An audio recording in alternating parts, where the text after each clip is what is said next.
Shalom, shalom. Estamos no dia 8 de outubro do ano 2021 e pelo nosso calendário judaico estamos no dia 2 do mês de Reshivan do ano 5782. Então vamos iniciando mais uma lição a cada dia com o nosso rabino Hafetz Chaim, né? Onde nós temos aí a questão de Shemirat Halashon, guardar a língua, que é de fato ensinamentos filosóficos relativos ao modo correto de falar.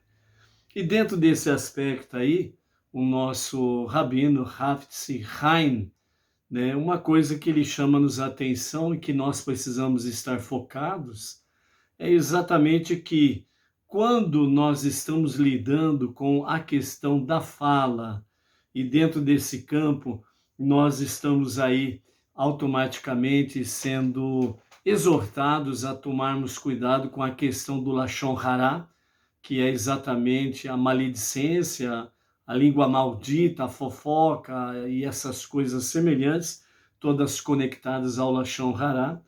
Então, o nosso sábio diz que, de fato, nós não estamos lidando com alguma coisa comum. Então, não é simples questão de falar e está tudo certo, porque o nosso rabino, Hafetz Chaim, ele nos diz que, na realidade, a nossa fala, ela faz repercussões cósmicas. Então, a nossa fala, ela vai reverberando, não somente aqui, aonde você está, na proximidade de onde você está, mas a tua palavra, a nossa palavra, ela vai reverberando.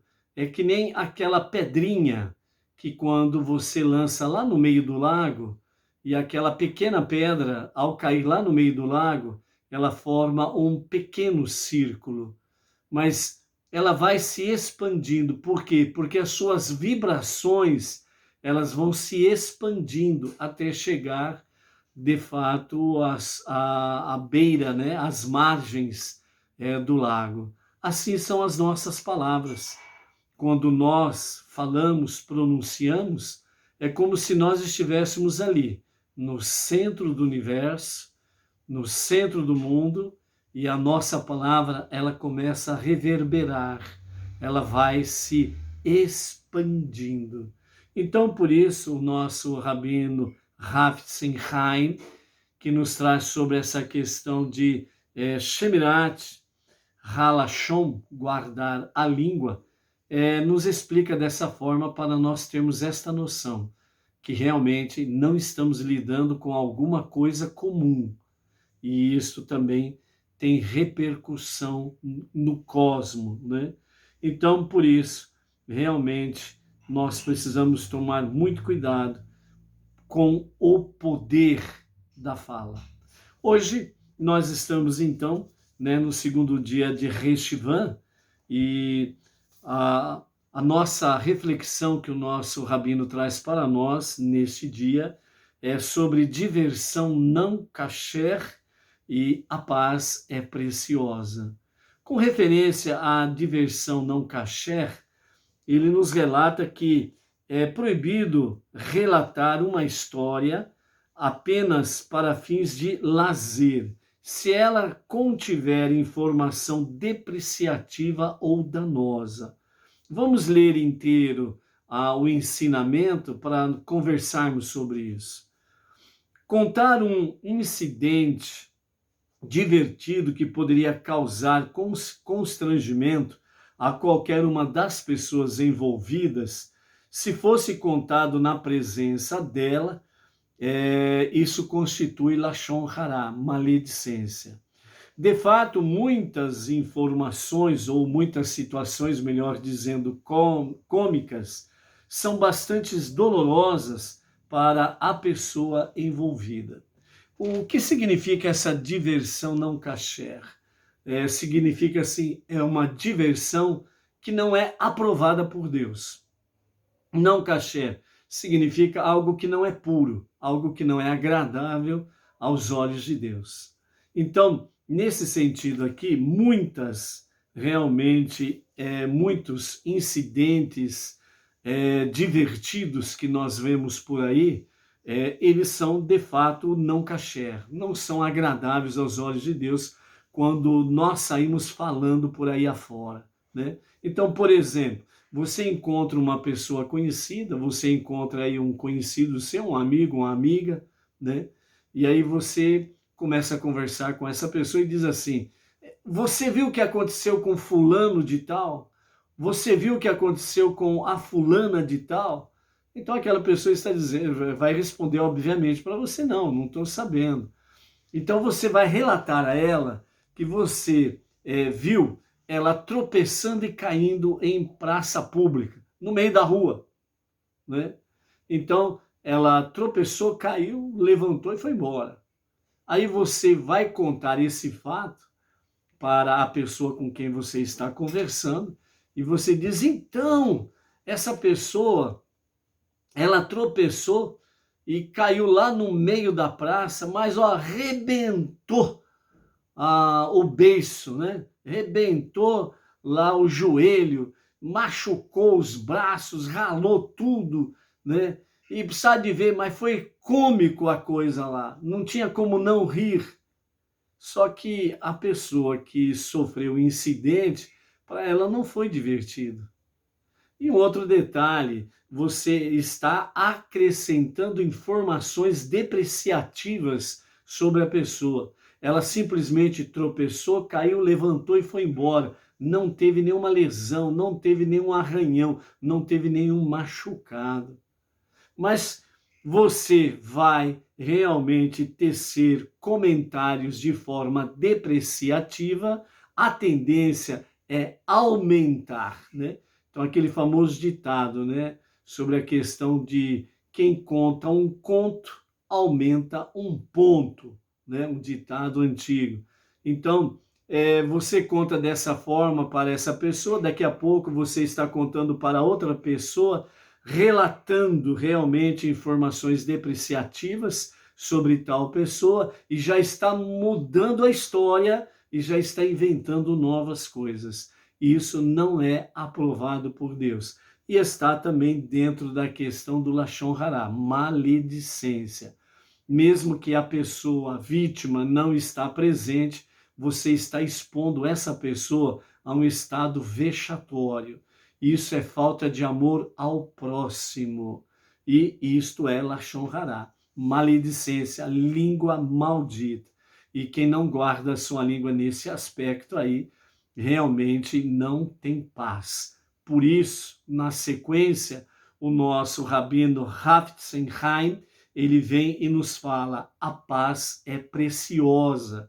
E por isso, nos ensinamentos da sabedoria judaica, então ele descreve a seguinte questão: deve saber, meu filho, que a paz é uma qualidade exaltada, pois ela, a paz, Shalom, é um dos nomes de Deus. Então, o Eterno, ele é chamado de Hashem Shalom, ou seja, o Deus da paz. Então, por isso, onde se encontra a paz, encontra-se o temor a Deus, o respeito, a reverência, a submissão, a obediência aos mandamentos de Deus. Amar a Deus sobre todas as coisas e amar o próximo como a si mesmo. Está escrito em Levítico. Então, dessa forma, onde falta a paz, onde falta shalom, então automaticamente falta o temor a Deus. Os nossos sábios dizem: a paz é preciosa, pois Deus alterou a verdade pelo bem da paz entre Abraham e Sara. Sara, ao expressar a sua descrença de que ela não teria um filho, então ela se expressou da seguinte forma em Bereshit, Gênesis 18, verso 12: e o meu mestre, Abraham, é velho. Então, quando ela ouviu a notícia que ela teria um filho, ela não acreditou nessa possibilidade. E ela simplesmente se expressou sozinha. Abraham não escutou. Mas ela se expressou sozinha, né? Dizendo: o meu mestre, o meu senhor, Avraham, ele é velho. Não tem como ter filhos mais, né? Mas Deus escutou, falou com o anjo que estava conversando ali com Avraham em forma humana, né? E ele então soube disso daí, e aí então ele falou, né?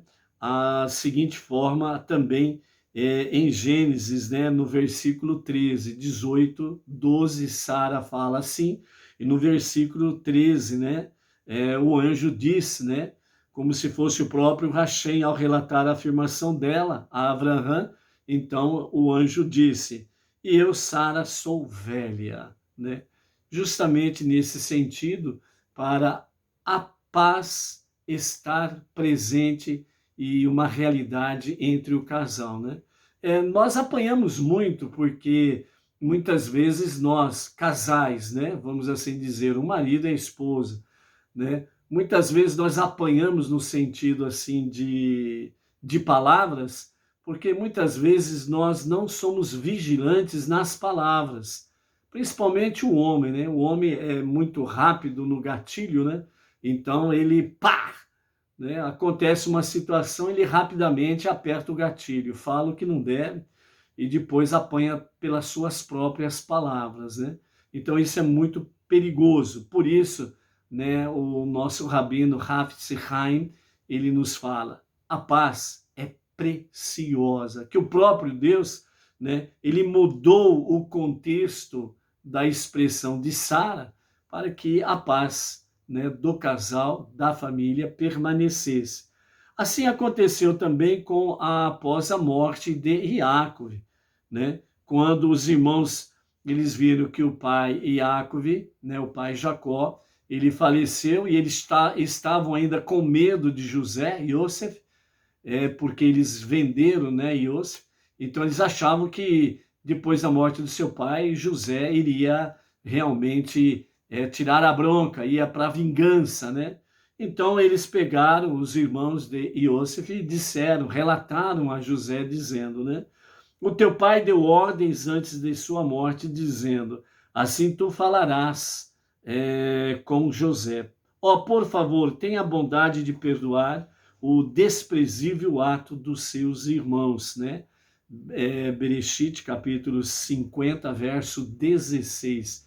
Então os irmãos de José relataram isso para ele, como se o pai os tivesse realmente falado com eles dessa forma, e eles replicaram a palavra para José, para que realmente, né, Yosef não viesse a vingança e realmente perdoasse e esquecesse o fato em si. Mas os irmãos, né, por medo de Yosef, então eles tinham esse receio, talvez José não tinha realmente perdoados, então eles alteraram a verdade dos fatos, nesse caso, pelo bem da paz, pela harmonia, pela paz. Então, por isso diz, a paz é preciosa. Então, a paz é preciosa até mesmo na época de guerra, né? Porque o próprio Eterno, ele fala, né, em Deuteronômio, capítulo 20, verso 10, que quando saíres à batalha, antes de entrar em guerra contra determinada população, nação ou coisa semelhante, antes de tudo, envia a eles uma mensagem de paz. Vamos fazer a paz. Vamos ter reconciliação, harmonia. Vamos fazer shalom, né? A guerra é o último estágio, a última situação. A paz é preciosa também, pois com a bênção da paz, que concluímos as nossas preces diárias, né? Nos fala ali em Números, né? Capítulo 6, verso 26, dizendo que Hashem estabeleça a paz para ti. Então a paz é preciosa, pois é como um pedacinho, com um pedido de paz que concluímos as nossas preces diárias, né? Onde nós temos ali em Salmos capítulo 29, verso 18, onde nos diz, né? Hashem dará poder ao seu povo, Hashem abençoará o seu povo com paz, né? Então temos essas preces aí. Além disso, no grande dia do consolo, no final dos dias, as primeiras notícias que sairão a partir de Israel, a partir de Jerusalém, serão exatamente notícias de shalom, de paz, como está escrito em Isaías 52, verso 7. Quão belos, subindo as montanhas, são os passos do arauto, fazendo ouvir shalom, shalom, paz, paz. Então, amados, essa é uma lição para cada dia. Esta é a nossa lição para o dia de hoje. Não se esqueça, diversão, ela tem seus limites. E diversão não kasher é quando você coloca alguém em situação vexatória. Cuidado com os comentários que você faz das pessoas. E não esqueça, a paz, o shalom, é preciosa. Busque shalom, viva o shalom e tenha a bênção e a proteção de Hashem Shalom, o Deus da paz. Até a próxima.